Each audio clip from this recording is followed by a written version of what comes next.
الحمد لله رب العالمين نحمده ونستعينه ونستغفره ونعوذ بالله من شرور أنفسنا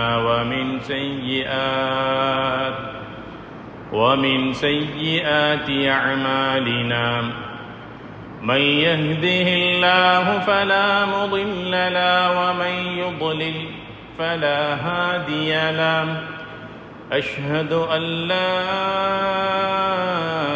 إله إلا الله وحده لا شريك له وأشهد أن محمدا عبده ورسوله اللهم صل على محمد وعلى آل محمد وبارك وسلم عليه يا أيها الذين آمنوا اتقوا الله حق تقاته ولا تموتن إلا وأنتم مسلمون أما بعد فقد قال الله تعالى في كلامه الكريم أعوذ بالله من الشيطان الرجيم بسم الله الرحمن الرحيم يا أيها الذين آمنوا اتقوا الله حق تقاته ولا تموتن إلا وأنتم مسلمون صدق الله العظيم قال النبي صلى الله عليه وسلم لا تباغضوا ولا تحاسدوا ولا تقاطعوا وكونوا عباد الله إخوانا رواه البخاري ومسلم அளவற்ற அருளாளனும் நிகரற்ற அன்புடையோனுமாகிய எல்லாம் வல்ல அல்லாஹு தஆலாவின் பெயரால் இன்றைய குத்பா பிரசங்கத்தை ஆரம்பம் செய்கின்றேன். எல்லா புகழும் புகழ்ச்சியும் உலகத்தை படைத்து பரிபாலித்துக் கொண்டிருக்கக்கூடிய அல்லாஹு தஆலா ஒருவனுக்கே உரித்தானது. அல்ஹம்துலில்லாஹ். ஸலவாத்தும் சலாமும் சாந்தியும் சமாதானமும் எம் உயிரிலும் மேலான நலம் கண்மணி நாயகம் ஸல்லல்லாஹு அலைஹி வஸல்லம் அவர்கள் மீதும் அவர்களுடைய வாழ்வை முழுமையாக பின்பற்றி நடந்த உத்தம சஹாபாக்கள், தாபிஈன்கள், தபஉ தாபிஈன்கள், முத்தகீன்கள், நல்லோர்கள் நம் அத்துணை பேரின் மீதும் எல்லாம் வல்ல அல்லாஹு தஆலாவின் சாந்தியும் சமாதானமும் மக்ஃபிரத்தும் உண்டாவதாக வேண்டியதன் பின்னால் புனிதமான ஜும்ஆவுடைய கடமையை நிறைவேற்றுவதற்காக அல்லாஹு தஆலாவின் மாளிகையில் வீற்றிருக்கும் அல்லாஹின் நல்லடியார்களே, தக்வாதாரிகளே, அல்லாஹு தஆலா எந்த நலவான கருமங்களை எடுத்து நடக்குமாறு நமக்கெல்லாம் ஏவிருக்கின்றானோ அவனுடைய ஏவல்களை நமது வாழ்க்கையில் எடுத்து நடந்து கொள்ளுமாறும் எந்த விடயங்களிலிருந்து முழுமையாக எம்மை பாதுகாத்துக் கொள்ளுமாறு அல்லாஹு தஆலா எம்மை பார்த்து தடை உத்தரவு பிறப்பித்திருக்கிறானோ அவ்வாறான தீய விடயங்களிலிருந்து முழுமையாக நமது ஆன்மாவை பாதுகாத்துக் கொள்ளுமாறு முதலாவதாக இவ்வடியேனுக்கும் அப்பால் உங்களுக்கும் வசியத்தனும் நல்லுபதேசம் செய்து கொள்ளுகின்றேன். எல்லாம் வல்ல அல்லாஹ் எம் அனைவருக்கும் ரஹ்மத் செய்தருள்வானாக. எம் பாவங்கள் அனைத்தையும் மன்னித்தருள்வானாக. எல்லாம் வல்ல அல்லாஹு தஆலா உன்னதமான ஒரு ஜும்ஆவினுடைய அதிகாலை பொழுதை அடையச் செய்து ஜும்ஆவினுடைய கடமையை நிறைவேற்றுவதற்காக இந்த இடத்தில் எங்களை எல்லாம் ஒன்று சேர்த்ததை போன்று நாளை சுவர்க்கத்திலும் எம்மை சார்ந்தவர்களையும் ஒன்று சேர்த்தல்வானாக. கண்ணியத்திற்கும் மதிப்பிற்கும் உரிய அல்லாஹுடைய நல்லடியார்களே, ஜும்ஆவுடைய நாள் என்பது நாட்களின் தலைமை நாளாகும். நபிகள் நாயகம் ஸல்லல்லாஹு அலைஹி வஸல்லம் கூறுகிறார்கள், சூரியன் உதயமாகின்ற நாட்களிலேயே சிறந்த நாள் ஜும்ஆவுடைய நாளாகும். அன்றைய நாளில்தான் மனிதகுல தந்தை ஆதம் அலைஹிஸ்ஸலாத்து வஸ்ஸலாம் அவர்கள் படைக்கப்பட்டார்கள். இதே ஜும்ஆவுடைய தினத்தில் தான் அவர்கள் சுவர்க்கத்திற்குள்ளே அனுப்பப்பட்டார்கள். இதே ஜும்ஆவுடைய தினத்தில் தான் பல நூற்றாண்டு காலம் வாழ்ந்து இந்த உலகத்தை விட்டு மறைந்து சென்றார்கள். அப்படியான வரலாற்று முக்கியத்துவம் வாய்ந்த ஒரு முக்கியமான ஒரு நாள் இன்றைய ஜும்ஆவுடைய நாளாகும். இன்றைய ஜும்ஆவுடைய நாளை நீங்கள் அடைகிற போது என் மீது அதிகமாக ஸலவாத்து சொல்லுங்கள். நீங்கள் சொல்லக்கூடிய ஒவ்வொரு ஸலவாத்தும் எனக்கு எடுத்து காட்டப்படுகிறது. நீங்கள் சொல்லக்கூடிய ஒவ்வொரு சலாமும் எனக்கு எடுத்து காட்டப்படுகிறது. நானும் உங்களுக்கு பதில் சலாம் சொல்லுகிறேன் என்று சொல்லுகிறார்கள் நபிகள் நாயகம் ஸல்லல்லாஹு அலைஹி வஸல்லம் அவர்கள்.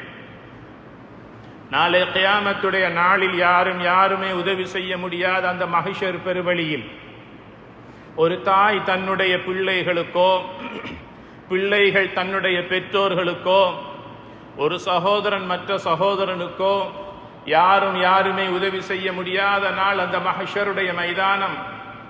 அந்த நேரத்தில் யா உம்மதி யா உம்மதி யா உம்மதி, என் சமூகமே என் சமூகமே என்று எங்களுக்காக ஷஃபாஅத் செய்து அல்லாஹ்விடத்தில் மன்றாடக்கூடியவர்கள் நபிகள் நாயகம் ஸல்லல்லாஹு அலைஹி வஸல்லம் அவர்கள். என் மீது அதிகமாக ஸலவாத்து சொல்லக்கூடியவர்கள், என் மீது அதிகமாக சலாம் சொல்லக்கூடியவர்கள் என்னுடைய மன்றாட்டத்திற்கு, என்னுடைய ஷஃபாஅத்திற்கு மிகவும் தகுதியுள்ளவர்கள் என்று சொல்லுகிறார்கள் நபிகள் நாயகம் ஸல்லல்லாஹு அலைஹி வஸல்லம் அவர்கள்.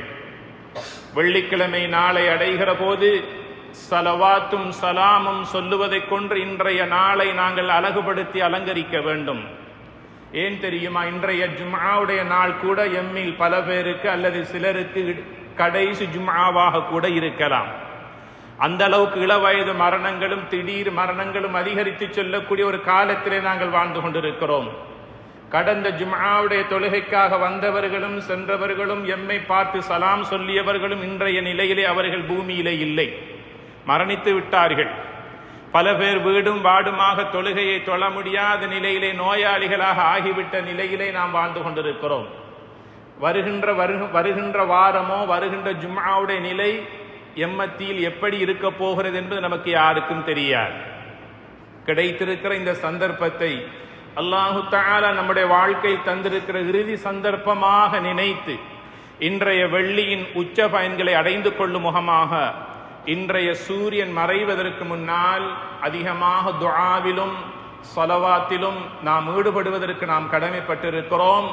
இன்றைய ஜும்ஆவுடைய நாள் என்பது, வெள்ளிக்கிழமை நாள் என்பது துஆக்கள் அங்கீகரிக்கப்படக்கூடிய ஒரு நேரத்தையும் காலத்தையும் அல்லாஹு தஆலா இன்றைய நாளில் அல்லாஹ் மறைத்து வைத்திருக்கிறான். ஆக கண்ணியத்திற்குரிய அல்லாஹுடைய நல்லடியார்களே, பொக்கிஷம் நிறைந்த இன்றைய நன்னாளினுடைய காலத்தை, நேரத்தை, பொறுமதியை அறிந்து அதன் நன்மைகளை அடைந்து கொள்வதற்கும் அந்த நன்மைகளை அல்லாஹு தஆலா இரு உலகிலும் தந்து எம்மை கண்ணியப்படுத்துவதற்கும் எல்லாம் வல்ல ரஹ்மான் அருள் பாலித்தல்வானாக. கண்ணியத்திற்குரிய சகோதரர்களே, இந்த உலக வாழ்வு என்பது ஒரு குறுகிய கால வாழ்க்கை. அப்படித்தான் எங்கள் நபிகள் நாயகம் ஸல்லல்லாஹு அலைஹி வஸல்லம் அவர்கள் நமக்கு வாழ்ந்து விட்டு சென்றிருக்கிறார்கள். அஅமாரு உம்மதி மா பைன 60 வ 70, என் சமூகத்தினுடைய ஆயுட்காலம் 60க்கும் 70 வருடங்களுக்கும் இடைப்பட்டது என்று இந்த சமூகத்தினுடைய ஆயுட்காலத்தை நிர்ணயித்து சொன்னார்கள். அது உண்மைதான் என்பதை அல்லாஹு தஆலா தன்னுடைய நபியினுடைய வாழ்க்கையின் மூலமாக எங்களுக்கு அல்லாஹ் உறுதிப்படுத்தி இருக்கிறான். அல்லாஹுடைய ரஹ்மத்துடைய நபியாகிய கண்மணி நாயகம் ஸல்லல்லாஹு அலைஹி வஸல்லம் அவர்கள் 63 ஆண்டுகள் மாத்திரமே வாழ்ந்தார்கள், எங்களை விட்டு பிரிந்தார்கள். அன்னாருடைய புனித உடலை இன்று மதீனத்துடைய மண் இன்று சுமந்து கொண்டிருக்கிறது. புனிதமான ஹஜ்ஜுடைய கடமையை நிறைவேற்றக்கூடிய ஹாஜிகள் நமது நாட்டிலிருந்தும் உலகளாவிய ரீதியிலிருந்தும் ஹராமுடைய ஆடை அணிந்து லப்பைக் அல்லாஹும்ம லப்பைக் என்கின்ற தல்பியா முழக்கத்தோடு மக்காவை நோக்கி புறப்பட்டு செல்லுகின்ற ஒரு கண்ணியமான துல்கஅதாவுடைய மாதத்தை அல்லாஹு தஆலா நம்முடைய வாழ்க்கையில் மீண்டும் அடையக்கூடிய பாக்கியத்தை அல்லாஹ் தந்திருக்கிறான். ஹஜ்ஜுக்கு செல்லக்கூடியவர்கள் பாக்கியம் பெற்றவர்கள்.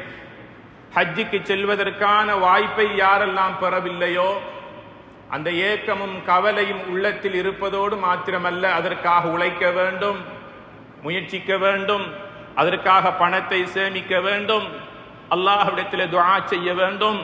அல்லாஹும்ம ர்ஸுக்னா ஹஜ்ஜ பைத்திக்கல் ஹரம், யா அல்லாஹ், நான் கண்ணை மூடி கபருக்கு செல்வதற்கு முன்னால் அந்த புனிதமான கஅபாவை கண்குளிர கண்டு நபிமார்கள் தவாஃப் செய்த அந்த புனித பூமியில் என்னுடைய கால் பட்டு அந்த புனிதமான ஹஜ்ஜுடைய கடமையை நிறைவேற்றக்கூடிய உடல் சுகத்தையும் பொருளாதார பலத்தையும் யா அல்லாஹ் நீ எனக்கு தருவாயாக என்ற ஹஜ்ஜுடைய கடமையை நிறைவேற்றுவதற்காக உள்ளத்தால் ரப்பிடத்திலே நாம் முறையிட்டு கண்ணீர் வடித்து அல்லாஹ்விடத்திலே கேட்கிற போது நமக்கு அல்லாஹு தஆலா அந்த பாக்கியத்தை தந்தே ஆகுவான்.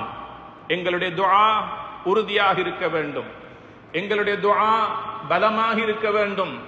அந்த ரப் அந்த பாக்கியத்தை எனக்கு தருவான் என்ற உறுதியோடு எண்ணத்தோடு அந்த ஹஜ்ஜுடைய நியத்தை நாம் வைத்து அல்லாஹ்விடத்தில் துஆ செய்ய வேண்டும். எத்தனையோ பல மக்கள் ஹஜ்ஜுடைய கடமைக்காக மக்காவுக்கு செல்லுகிறார்கள். அவர்கள் என்ன கோடான கோடீஸ்வரர்களா என்று பார்த்தால் நாளாந்த கூலி வேலை செய்து சிறுக சிறுக சம்பாதித்தவர்கள் அந்த ஹஜ்ஜுடைய பாக்கியத்தை அடைந்து கொண்டார்கள். அவர்களிடத்தில் கேட்கிற போது சொல்லுகிறார்கள், சிறுக சிறுக நான் சேமித்தேன், என் சேமிப்பை விட என்னுடைய கண்ணீரை நான் அல்லாஹ்வுக்கு முன்னால் சமர்ப்பித்தேன். தஹஜ்ஜத்துடைய நேரத்திலும் ஃபஜ்ருடைய நேரத்திலும் ஐங்கால தொழுகைக்கு பின்னால் இந்த துஆவை ஹஜ்ஜையுடைய துஆவை கேட்காமல் நான் எழுந்து செல்வது கிடையாது என்று சொல்லிய பல மக்களை வாழ்க்கையிலே நாங்கள் பார்க்கிறோம். ஆக கண்ணியத்திற்குரிய அல்லாஹ்வுடைய நல்லடியார்களே, இந்த துல்கஅதா மாதம் என்பது இஸ்லாமிய 12 மாதங்களுள் 4 கண்ணியமான மாதங்களை அல்லாஹு தஆலா நமக்கு தந்திருக்கிறான். அதில் 3 மாதங்கள் கண்ணியமான மாதங்கள் தொடராக வருகிறது. அதில் ஒன்றுதான் துல்கஅதாவுடைய மாதம், அடுத்து வருவது துல்ஹஜ்ஜுடைய மாதம், அதை தொடர்ந்து வருவது முஹர்ரமுடைய மாதம், அதுக்கு அடுத்ததாக வருவது இந்த ரஜபுடைய மாதம்.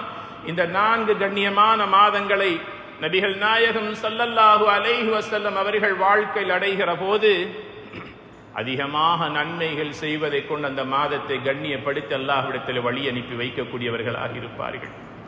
மனித உள்ளங்களை நோகடிக்கக்கூடிய சொல் செயல் நடத்தைகளில் ஈடுபட மாட்டார்கள். அப்படித்தான் சஹாபாக்கள் யாரோடையாவது கதைக்காமல் கோபித்து பகைமையோடு வாழ்ந்தால் சொல்லுவார்கள் சஹாபாக்களை பார்த்து, லா தகாதஉ, குடும்ப உறவினர்களை நீங்கள் துண்டித்து வாழாதீர்கள். வலா ததாபரு, உங்கள் சகோதரர்களை நண்பர்களை அயல் வீட்டுக்காரர்களை பார்க்கிற போது கோபத்தினால் ஆத்திரத்தினால் பகைமையினால் நேருக்கு நேராக பார்க்காமல் உங்களுடைய முகத்தை நீங்கள் திருப்பிக் கொள்ளாதீர்கள். வலா தஹாசது, எனக்கு கிடைக்காத ஒன்று அவனுக்கு கிடைத்து விட்டது என்று அவனை பார்த்து அவனுடைய வளர்ச்சியை பார்த்து நீங்கள் பொறாமைப்படாதீர்கள் என்று சொல்லுகிறார்கள் நபிகள் நாயகம் ஸல்லல்லாஹு அலைஹி வஸல்லம் அவர்கள். சகோதரத்துவத்தை இந்த உலகத்தில் நிலைநிறுத்துவதற்கு பலவாறான வழிகாட்டல்களை சொல்லித் தருகிறார்கள். பொறாமைப்படாதீர்கள், உங்களுக்கு எது கிடைத்திருக்கிறதோ அதை பார்த்து அல்ஹம்துலில்லாஹ் என்று சொல்லுங்கள் என்று சொல்லுகிறார்கள். லஇன் ஷகர்தும் லஅஸீதன்னகும், உங்களுக்கு அல்லாஹ் தந்திருக்கிற நிஅமத் எது, அல்லாஹ்வுடைய அருள் எது என்பதை கொஞ்சம் நீங்கள் நிதானமாக யோசியுங்கள். அதை வைத்து அல்லாஹ்வுக்கு நாவார நன்றி செலுத்துங்கள். போதும் என்ற மனதோடு வாழுங்கள். மற்றவர்களை பார்த்து பொறாமைப்படாதீர்கள். அதன் மூலமாக உங்களுடைய ஈமானை நீங்கள் இழந்து விடுவீர்கள் என்று சொல்லுகிறார்கள். வலா தஹாசது, பொறாமைப்படாதீர்கள். வலா தபாகது, ஒரு மனிதனுடைய உள்ளத்திலே பொறாமை வந்து விட்டால் அவர்களை காணுகிற நேரமெல்லாம் காணும் இடமெல்லாம் அவர்களை ஏதாவது செய்து வீழ்த்த வேண்டும் என்ற கோபம் உங்களுடைய உள்ளங்களிலே வரும். அந்த கோபம் கூட உங்களுடைய உள்ளத்திலே வரக்கூடாது என்று சொல்லுகிறார்கள் நபிகள் நாயகம் ஸல்லல்லாஹு அலைஹி வஸல்லம் அவர்கள். சொல்லிவிட்டு இறுதியாக சொன்னார்கள், வகூனு இபாதல்லாஹி இஹ்வானா, நீங்கள் அனைவருமே அல்லாஹ்வுடைய அடியார்கள், ஒருவர் மற்றவருக்கு சகோதரர்களாக இருக்கிறீர்கள். விட்டு கொடுத்து பகைமையை மறந்து சகோதரர்களாக வாழ்ந்து கொள்ளுங்கள் என்று நபிகள் நாயகம் ஸல்லல்லாஹு அலைஹி வஸல்லம் சொல்லுகிறார்கள். எங்களுக்கென்று ஒரு காலம் வரை இருக்கிறது கண்ணியத்திற்குரியவர்களே. இந்த உலகத்தினுடைய வாழ்வு எவ்வளவு காலம் என்பது நமக்கு யாருக்குமே தெரியாது. 60 வருடங்களா 70 வருடங்களா 80 வருடங்களா என்பது நமக்கு யாருக்குமே தெரியாது. வந்தவர்கள் எம்மை விட்டு அதிகமானவர்கள் சென்று விட்டார்கள். இந்த ஊரிலே எங்களுக்கு முன்னால் வந்து சுஜூது செய்த நம் முன்னோர்களான நல்லோர்கள், இந்த பூமியை அழகுபடுத்தியவர்கள், சுஜூதை கொண்டு குர்ஆனை கொண்டு நோன்பை கொண்டு இரவு நேர வணக்கங்களை கொண்டு நல் அமல்களை கொண்டு இந்த பூமியிலே முதலாக சுஜூது செய்த எத்தனையோ பல மக்களை எங்களுடைய கைகளினால் மண்ணுக்குள் வைத்து நாங்கள் மண்ணை போட்டு கபருக்குள் வைத்து விட்டோம். எங்களை விட்டு அவர்கள் சென்று விட்டார்கள். நாங்கள் என்ன இந்த பூமியிலே வாழ்ந்து சாதனை படைக்க வந்தவர்களா என்ன? எங்களுக்கென்று ஒரு மரணம் இல்லையா? எங்களை யாரெல்லாம் சுமக்க போகிறார்கள் என்பது நமக்கு யாருக்குமே தெரியாது. ஒரு காலம் வரை இருக்கிறது கண்ணியத்திற்குரியவர்களே, ஒரு நாள் வரை இருக்கிறது. எத்தனையோ பல நாட்களை நாங்கள் கழித்து விட்டோம். எல்லா நாளையும் பார்க்க ஒரே ஒரு நாள் மறக்க முடியாத ஒரு நாள் வரை இருக்கிறது. அந்த நாள் நாம் கண்ணை மூடுகின்ற நாள், நம் ஆட்டம் ஓட்டம் பாட்டம் எல்லாம் அடங்குகின்ற நாள், நம்முடைய தொண்டை குழியிலிருந்து ரூஹு செல்லுகின்ற நாள். அந்த ரூஹு சென்று விட்டால் நாம் கண்ணை மூடுகின்ற நாள், நம்முடைய மூக்கிலே பஞ்சு வைத்து நம்முடைய கைகளையும் கால்களையும் கட்டுகின்ற நாள், நாங்கள் அணிந்திருக்கின்ற எங்களுடைய ஆடையை யாரோ 4 பேர் வந்து கலட்டுகின்ற நாள், எவ்வளவு நாட்களாக குளிக்கின்றோம் சுத்தமாகின்றோம், அன்றைய நாள் யாரோ 2 பேர் வந்து எங்களை குளிப்பாட்டுகின்ற நாள், கபன் பிடையினால் எம்மை சுற்றி கபன் செய்கின்ற நாள் எங்களை நோக்கி வர இருக்கிறது. யாரோடெல்லாம் கோபித்துக் கொண்டு பகைமையோடு முகத்தை கூட பார்க்காமல் சிரிக்காமல் உள்ளமெல்லாம் பகைமையோடு வாழ்ந்து கொண்டிருந்தோமோ, சில வேளைகளில் அவர்கள் கூட என்னுடைய சந்தூக்கை தூக்குவதற்கு முன்னால் வந்து நிற்கக்கூடியவர்களாக இருப்பார்கள். நபிகள் நாயகம் ஸல்லல்லாஹு அலைஹி வஸல்லம் சொன்னார்கள், அஃஷு ஸலாம பைனக்கும், உங்களுக்கு மத்தியிலே அதிகமாக சலாம் சொல்லுங்கள், உங்களுடைய கல்வில இருக்கிற உள்ளங்களில் இருக்கிற பகைமை நீங்கும், சகோதரத்துவத்தை அல்லாஹு தஆலா வலுப்பெற செய்வான் என்று சொல்லுகிறார்கள் நபிகள் ஸல்லல்லாஹு அலைஹி வஸல்லம் அவர்கள். எங்களுக்கு யார் ஒருவர் எந்த நேரத்திலே கை கொடுப்பார் என்பது நமக்கு யாருக்கும் தெரியாது. எல்லோரோடும் நாங்கள் நண்பர்களாக சகோதரர்களாக வாழ வேண்டும். யாருடைய முகத்தை நாங்கள் பார்க்கிற போது முதலாவது புன்முறுவல் பூர்த்தவரை பார்த்து சிரிப்பது கூட சதகா என்று சொல்லிய மார்க்கத்திலே நாம் வாழ்ந்து கொண்டிருக்கிறோம். எங்களுடைய சகோதரர்கள், நண்பர்கள், அயல் வீட்டுக்காரர்கள், ஒன்றாக தொழில் செய்யக்கூடிய சக நண்பர்கள், யாரை பார்த்தாலும் சலாம் சொல்லுவதற்கு முன்னால் அவரை பார்த்து சிரியுங்கள். என்ன கொஞ்சம் நெருக்கமாக வந்து விட்டீர்களா, கை கொடுத்து முசாஃபஹா செய்யுங்கள். தகப்பலல்லாஹு மின்னா வ மின்கும், உங்களையும் எங்களையும் அல்லாஹ் கபூல் செய்வானாக என்று நீங்கள் அவருக்கு பிரார்த்தியுங்கள், அவர் உங்களுக்காக பிரார்த்திப்பார். என்னை விட நீங்கள் நன்றாக வாழ வேண்டும் என்று நான் உங்களுக்காக துஆ செய்கின்ற ஒரு அருமையான துஆவை சொல்லித் தருகிறார்கள் நபிகளார் ஸல்லல்லாஹு அலைஹி வஸல்லம் அவர்கள். கை கொடுங்கள் கண்ணியத்திற்குரியவர்களே. வீட்டுக்கு சென்றால் உங்களுடைய பிள்ளைகளுக்கு கை கொடுத்து இந்த துஆவை ஓதுங்கள். உங்கள் பிள்ளைகளுக்கு துஆ செய்து அவர்களை வாழ வைப்பதற்கு இந்த துஆவை நீங்கள் ஓதவில்லை என்றால் வேறு யாரால் உங்களுடைய பிள்ளைகளுக்கு துஆ செய்ய முடியும்? அந்த முதல் உரிமை உங்களுக்கு இருக்கிறது என்று சொல்லுகிறார்கள் நபிகளார் ஸல்லல்லாஹு அலைஹி வஸல்லம் அவர்கள். ஒரு முஸ்லிம் ஒரு முஸ்லிமை நேரடியாக காணுகிற போது முதலாவது சிரிக்க வேண்டும், சதகாவுடைய நன்மை. இரண்டாவது சொல்லுகிறார்கள், இருவரும் நெருங்குகிற போது கை கொடுத்து முசாஃபஹா செய்யுங்கள். மூன்றாவது சொன்னார்கள் நபிகளார் ஸல்லல்லாஹு அலைஹி வஸல்லம் அவர்கள், அவரை பார்க்கிற போது சலாம் சொல்லுங்கள், உங்களுடைய உள்ளங்களிலே இருக்கிற பகைமை நீங்கும், சகோதரத்துவம் வலுப்பெறும் என்று சகோதரத்துவத்திற்கான வழிமுறையை அல்லாஹ்வுடைய தூதர் ஸல்லல்லாஹு அலைஹி வஸல்லம் சொல்லுகிறார்கள். ஒரு நாள் எங்களுடைய இறுதி பயணத்தை நாங்கள் ஆரம்பிக்கிற போது இப்படி இந்த 3 பண்புகளை நமது வாழ்க்கை நாம் எடுத்து நடந்தோம் என்றால், நாம் ஒரு நாள் சுகமில்லாமல் வைத்தியசாலையில் இருந்தாலும், படுத்த படுக்கையில் இருந்தாலும், அல்லது மரணித்துத்தான் போனாலும், பழகிய மக்கள், நாம் சலாம் சொல்லி நமக்கு பதில் சொன்ன மக்கள், கை கொடுத்து முசாஃபஹா செய்த மக்கள் உள்ளத்தால் நமக்கு துஆ செய்வார்கள். உள்ளத்தால் கல்பால் எந்த விதமான பகைமையும் இல்லாமல் உள்ளத்தால் யா அல்லாஹ் அவருடைய நோயை குணப்படுத்தி அவருக்கு இலகுவாக்கி வைப்பாயா துஆ செய்வார்கள். சில வேளை நாம் சந்தூக்கிலே செல்லக்கூடிய இறுதி பயணமாக இருந்தாலும் நம்முடைய ஜனாசா தொழுகையிலே வந்து கலந்து சிறப்பிக்க போகிறார்கள். நபிகளார் ஸல்லல்லாஹு அலைஹி வஸல்லம் சொன்னார்கள், காசு, பணம், பதவி, பட்டம், சொத்து, செல்வங்களை நீங்கள் சேகரிப்பதை போல சேமிப்பதை போல உங்களுக்காக துஆ செய்யக்கூடிய நல்ல மக்களையும் சேமித்துக் கொள்ளுங்கள். ஏன் தெரியுமா?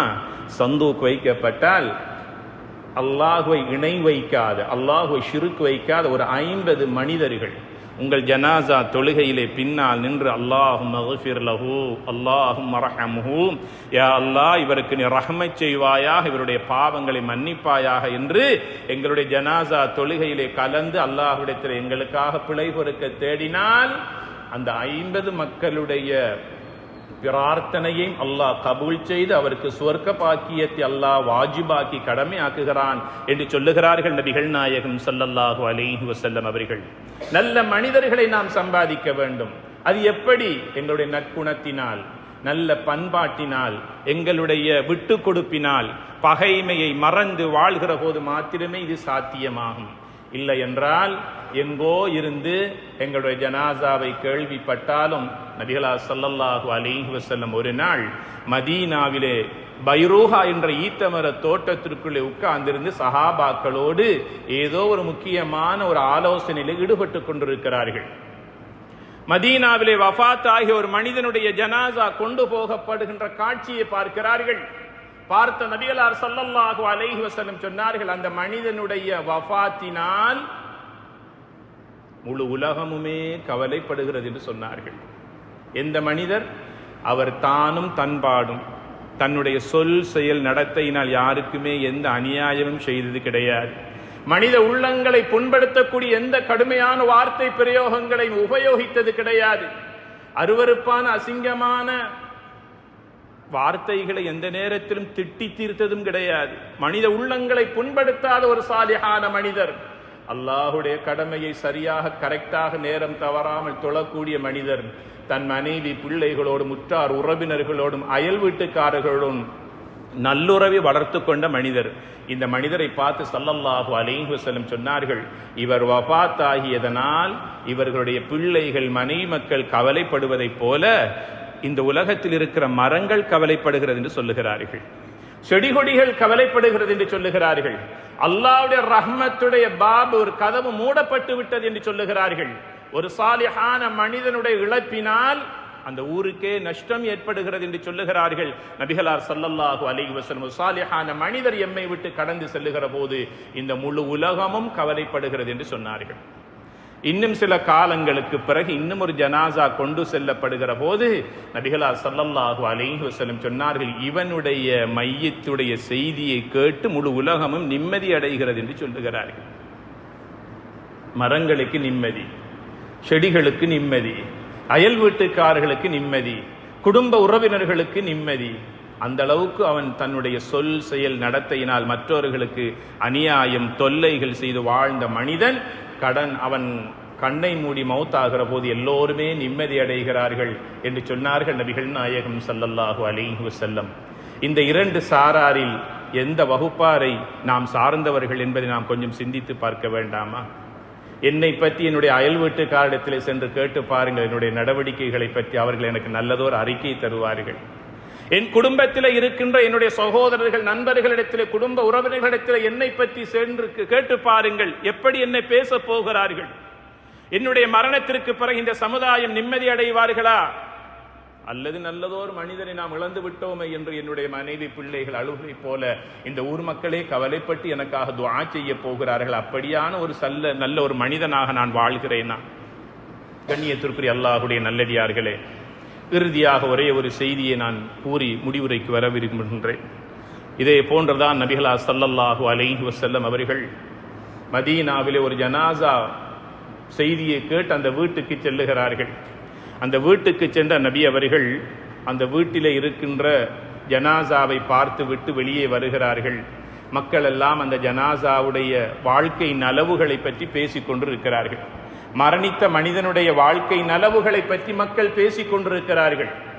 நபிகளார் ஸல்லல்லாஹு அலைஹி வஸல்லம் வஜபத் வஜபத் வஜபத், அவருக்கு கடமையாகிவிட்டது, அவருக்கு கடமையாகிவிட்டது என்று 3 தடவைகள் சொன்னார்கள். இன்னும் ஒரு சந்தர்ப்பத்தில் இன்னும் ஒரு ஜனாசாவிலே கலந்து கொள்கிறார்கள். அந்த மனிதன் ஒரு கெட்ட மனிதனாக வாழ்ந்தான், ஊருக்கும் குடும்பத்துக்கும் பூமிக்கும் பாரமுள்ளவனாக வாழ்ந்தான். அவனால் பல மக்கள் நிம்மதியை தொலைத்து வாழ்ந்தார்கள். அவன் மரணித்ததற்கு பிறகு அவனை பற்றி, அவனுடைய வாழ்க்கையின் கெட்ட குணாதிசயங்களை பற்றி மக்கள் எல்லாம் பேச ஆரம்பித்து கடைசியிலே சொல்லுகிறார்கள், இப்போதுதான் எங்களுக்கு நிம்மதி என்று சொன்னார்கள், மக்கள் சொன்னார்கள். இதை கேட்ட நபிகளார் ஸல்லல்லாஹு அலைஹி வஸல்லம் சொன்னார்கள், வஜபத், அவருக்கும் கடமையாகிவிட்டது என்று சொன்னார்கள். இந்த வார்த்தையின் ஆழம் மக்களுக்கு புரியவில்லை. ஜனாசா நல்லடக்கத்திற்கு பிறகு சஹாபாக்கள் வந்து நபிகளிடத்திலே கேட்கிறார்கள், நபியே நாயகமே, ஒரு மனிதனுடைய நலவுகளை பற்றி பேசுகிற போது அவனுக்கு கடமையாகிவிட்டது, நிச்சயமாகிவிட்டது என்று சொன்னீர்களே, அதனுடைய கருத்தாளம் நமக்கு புரியவில்லை என்றார்கள். நபிகளார் ஸல்லல்லாஹு அலைஹி வஸல்லம் சொன்னார்கள், இந்த பூமியில் உள்ளவர்கள் யார் நல்லவன் யார் கெட்டவன் என்று சாட்சி சொல்லக்கூடியவர்கள் நீங்கள் தான். உங்களுடைய நல்ல வார்த்தைகளை கேட்டு அந்த மனிதனுக்கு அல்லாஹ் சுவர்க்கத்தையே கடமையாக்கி விட்டான், அவன் சொர்க்கவாதி என்று சொன்னார்கள் நபிகளார் ஸல்லல்லாஹு அலைஹி வஸல்லம். ஒரு கெட்ட மனிதன், பாவியான மனிதன் வஃபாத் ஆகிய போது அவனை பற்றி மக்கள் எல்லாம் சொல்லுகிறார்கள், இகழ்ந்து பேசுகிறார்கள், அவனை பழித்து பேசுகிறார்கள். இறுதியாக ஒரு வார்த்தை சொன்னார்கள், இப்போதுதான் எங்களுக்கு நிம்மதி என்று சொன்னார்கள். இதை கேட்ட நபிகளார் ஸல்லல்லாஹு அலைஹி வஸல்லம் சொன்னார்கள், உங்களுடைய வார்த்தைகளை கேட்ட ரப்புல் ஆலமீன் அவனுக்கு நரகத்தை கடமையாக்கி விட்டான் என்று சொல்லிவிட்டு சொன்னார்கள், நீங்கள் தான் மற்றவருக்கு சாட்சியாளர்களாக இருக்கிறீர்கள் என்று சொன்னார்கள். ஆக கண்ணியத்திற்குரிய அல்லாஹ்வுடைய நல்லடியார்களே, இந்த உலக வாழ்வு என்பது ஒரு குறுகிய கால வாழ்க்கை. எப்படி வாழ்ந்தாலும் வாழ்ந்துவிட்டு செல்லலாம், எப்படியும் வாழலாம். இப்படித்தான் வாழ வேண்டும் என்று அல்லாஹ் எங்களுக்கு வழிகாட்டி இருக்கிறான். நபிகள் நாயகம் ஸல்லல்லாஹு அலைஹி வஸல்லம் வாழ்ந்து காட்டி இருக்கிறார்கள். நான் ஒரு முஸ்லிம் என்பதற்கு என்ன அடையாளம் கண்ணியத்திற்குரியவர்களே? என்னுடைய பெற்றோர்கள் எனக்கு வைத்த பெயரா முஸ்லிம் அடையாளம், என்னுடைய தொப்பி தாடி முஸ்லீமுக்குரிய அடையாளம், நான் அணிந்திருக்கிற இந்த வெண்மையான ஆடை ஒரு முஸ்லீமுக்குரிய அடையாளம். இதற்கு மேலால் இன்னும் ஒரு அடையாளத்தை நபிகளார் ஸல்லல்லாஹு அலைஹி வஸல்லம் சொல்லுகிறார்கள். நான் ஒரு முஸ்லீம் என்பதற்கு என்ன அடையாளம் சொன்னாங்க கண்மணி நாயகம் ஸல்லல்லாஹு அலைஹி வஸல்லம்? நாளாந்தம் 5 நேரம் சுஜூது செய்து அல்லாஹுவை தொழுகிற மனிதன் முஸ்லிம் என்று சாட்சி சொல்லுங்கள் என்று சொன்னார்கள் நபிகளார் ஸல்லல்லாஹு அலைஹி வஸல்லம் அவர்கள். ஒரு முஸ்லீமுக்கும் ஒரு காஃபிருக்கும் இறை நிராகரிப்பாளனுக்கும் இடையில இருக்கிற வித்தியாசம், வேறுபாடு தொழுகை என்று சொல்லுகிறார்கள் நபிகளார் ஸல்லல்லாஹு அலைஹி வஸல்லம் அவர்கள். எங்கு சென்றாலும் பள்ளிவாசல் நிறைந்து காணப்படுகின்ற ஒரு நாட்டிலே நாம் வாழ்ந்து கொண்டு தொழுகை இல்லாத மக்களாக வாழ முடியுமா? இன்றைய நாளை போன்ற ஒரு சிறந்ததொரு நாள் இருக்கிறதா கண்ணியத்திற்குரியவர்களே? என்னுடைய குத்துபாவின் ஆரம்பத்தில் இன்றைய நாளினுடைய சிறப்பம்சங்களை பற்றி நான் சொன்னேனே. இன்றைய ஃபஜ்ருடைய சுபஹினுடைய தொழுகையை தொழுதுவிட்டு இந்த இடத்துல எத்தனை பேர் நாம் அமர்ந்திருக்கிறோம் என்பதை சிந்தித்து பாருங்கள். என்ன சொன்னார்கள் நபி அவர்கள்? மன் தரக்க ஸலாத முத்தஅம்மிதன் ஃபகத் கஃபர். தொழுகைக்குரிய நேரம் வந்தும் யார் ஒருவர் தொழவில்லையோ அவன் காஃபிராகிவிட்டான், அவன் இறை நிராகரிப்பாளனாகிவிட்டான் என்று சொல்லுகிறார்கள் நபிகளார் ஸல்லல்லாஹு அலைஹி வஸல்லம் அவர்கள். நான் யார்? 10 வயதுக்கு மேற்பட்ட அனைவர் மீதும் தொழுகை கடமை என்றால், என்னுடைய வயதுக்கு வந்த பிள்ளைகள் தொழவில்லை என்றால், காபீரான பிள்ளைகளுக்கு நான் உணவு கொடுத்து ஆடை கொடுத்து வீட்டிலே நான் வைத்துக் கொண்டிருக்கிறேன் என்பது அடையாளமாகும்.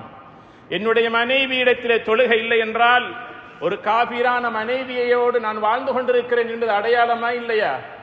மனைவி தொழுகிறாள், பிள்ளைகள் தொழுகிறார்கள், தகப்பன் தொழுகிறார் இல்லை, கணவன் தொழுகிறார் இல்லை என்றால் அந்த வீட்டினுடைய முசீபத் அங்கேதானே ஆரம்பிக்கிறது கண்ணியத்திற்குரியவர்களே.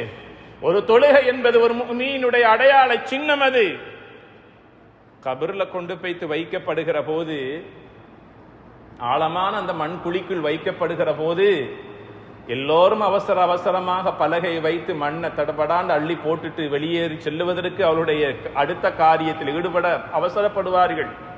நல்லடக்கத்தை தீவிரப்படுத்த வேண்டும், அவசரப்படுத்த வேண்டும். மண்ணை போட்டுவிட்டு எல்லோரும் ஓட பார்ப்பார்கள். அதுதான் நடந்து கொண்டிருக்கிறது. அது யாராக இருந்தாலும் தாமதிக்க மாட்டார்கள். உள்ளே நம்முடைய நிலை என்ன கண்ணியத்திற்குரியவர்களே? அந்த மண்ணறை என்பது விஷஜந்துக்கள் நிறைந்த பூமி, அது புழுக்கள் பூச்சுக்கள் நிறைந்த பூமி. அது சில மனிதர்கள் கை கால் தெரியாமல் பூமிக்கு மேலால் நடந்து கொண்டிருக்கிறார்கள். அந்த பூமி அந்த மனிதனை பார்த்து சொல்லுகிறது, மனிதா, ஒரு நாள் என் வயிற்றுக்குள்ளே வர இருக்கிறாய். எப்படி உன்னை கவனிக்க வேண்டுமோ நான் அப்படி கவனித்துக் கொள்கிறேன். உன்னுடைய ஆட்டத்தை கொஞ்சம் குறைத்துக்கொள், உன் பேச்சை கொஞ்சம் அளந்து பேசு, உன்னை நீ கொஞ்சம் சுதாகரித்துக்கொள், மிச்சம் ஆட்டம் போடாதே. ஒரு நாள் உன் ஆட்டம் முடிந்ததற்கு பிறகு நீ என்னுள்ளே வர இருக்கிறாய். உன்னை எப்படி கவனிக்க வேண்டுமோ நான் அப்படி உன்னை கவனித்துக் கொள்கிறேன். இந்த பூமி எம்மை பார்த்து பேசுகிறது. அது பேசுகின்ற மொழி நமக்கு புரியவில்லை கண்ணியத்திற்குரியவர்களே. நபிகளார் ஸல்லல்லாஹு அலைஹி வஸல்லம் சொன்னார்கள், கபருக்குள் ஒரு மனிதனை வைத்தால் அவனுடைய தலைமாட்டுக்கு அருகாமையில் அவனுடைய தொழுகை வந்து நிற்கும் என்று சொல்லுகிறார்கள். அவனுடைய வலப்பக்கம் அவன் கொடுத்த தர்மங்கள், சதக்காக்கள், உதவிகள் அவனுக்கு வலப்பக்கமாக வந்து நிற்கும் என்று சொன்னார்கள். அவனுடைய இடப்பக்கம் அவன் நோற்ற நோன்புகள் வந்து நிற்கும் என்று சொன்னார்கள். அவனுடைய கால் மாட்டிலே அவன் ஓதிய குர்ஆனும் ஜிக்ரும் ஸலவாத்தும் வந்து நிற்கும். கபருடைய நாலா பக்கத்திலிருந்தும் அவனை நெருக்க வருவதற்கு மன்னரை நெருங்க பார்க்கும். இவைகளெல்லாம் அவனை அப்படியே பாதுகாத்து கொண்டிருக்கும் என்று சொன்னார்கள் நபிகள் நாயகம் ஸல்லல்லாஹு அலைஹி வஸல்லம் அவர்கள். என்னுடைய தொழிலிலே பரக்கத் வேண்டுமா? தீராத நோய்கள் தீர வேண்டுமா? நிம்மதியான வாழ்க்கையை ஆதரிக்கிறோம், ஆர்வமாக அதற்காக எதிர்பார்த்து கொண்டிருக்கிறோம். என்னுடைய எதிர்காலம் சிறப்பாக அமைய வேண்டுமா? தேவைகள் ஏற்படுகிற போது 2 ரக்காத் தொழுதுவிட்டு அல்லாஹ்விடத்திலே கையேந்துகிறோம், கேட்டவுடன் கிடைக்க வேண்டுமா? என்னுடைய பிள்ளைகள் என்னை விட சிறந்தவர்களாக வாழ வேண்டும் என்று ஆசைப்படுகிறோம், அதற்கு முயற்சிக்கிறோம். அந்த ஆசை இருக்கிறதா? தொழுகையே எல்லாவற்றுக்கும் இறுதி தீர்வாக இருக்கிறது. தொழுகையை அல்லாஹு தஆலா நமக்கு முக்கியமான ஒரு பிரகாசமான சாதனமாக அல்லாஹ் தந்திருக்கிறான். தொழுகையிலே நாம் தக்பீரை கட்டி அல்ஹம்துலில்லாஹி ரப்பில் ஆலமீன் என்று ஓதுகிற போது நாம் அல்லாஹ்வோடு பேசுகிறோம். கண்ணியத்திற்குரியவர்களே, நபிகளார் ஸல்லல்லாஹு அலைஹி வஸல்லம் சொன்னார்கள், அல்லாஹ் உங்களோடு பேச வேண்டும் என்று ஆசைப்படுகிறீர்களா? குர்ஆனை திறந்து ஓதுங்கள், அல்லாஹ் உங்களோடு பேசிக் கொண்டிருக்கிறான். நீங்கள் அல்லாஹ்வோடு பேச வேண்டுமா?